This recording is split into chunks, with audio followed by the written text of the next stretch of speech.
વિશ્વના મોટા ભાગના દેશમાં મહિલાઓ માટે કાયદાઓ બનાવવામાં આવે છે અને તેમને સશક્ત બનાવવા માટે કામ પણ કરવામાં આવે છે, પરંતુ સત્ય એ છે કે આજે ભલે વિકસિત હોય કે વિકાસશીલ, દરેક દેશમાં મહિલાઓની હાલત ખરાબ છે. પરંતુ એક આફ્રિકન આદિજાતિની ધાર્મિક વિધિઓ છે જે એક ઇસ્લામિક જનજાતિ છે, તો પણ તેમના સમાજમાં મહિલાઓને પુરુષો કરતા ઊંચો દરજ્જો આપવામાં આવે છે. જ્યાં આ જાતિનું નામ તુઆરેગ છે. તેઓ સહારા રણમાં રહેતી વિચલિત જાતિ છે અને માલી, નાઇજર, લીબિયા અને અલ્જેરિયા જેવા ઉત્તર આફ્રિકન દેશોમાં રહે છે. તમને જણાવી દઉં કે આ એક મુસ્લિમ આદિજાતિ છે, પરંતુ તેમના રિવાજો ઇસ્લામિક માન્યતાઓથી સંપૂર્ણપણે અલગ છે.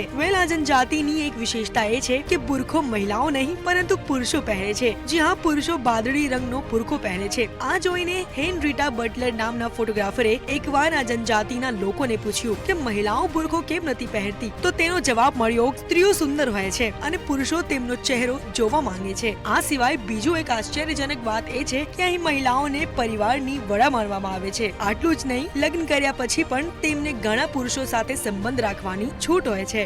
હાલ તો આ વિડીયો બસ આટલું જ. આવો જ ઇન્ફોર્મેટિવ કોન્ટેન્ટ માટે તમે જોતા રહો મંતવ્ય ન્યૂઝ.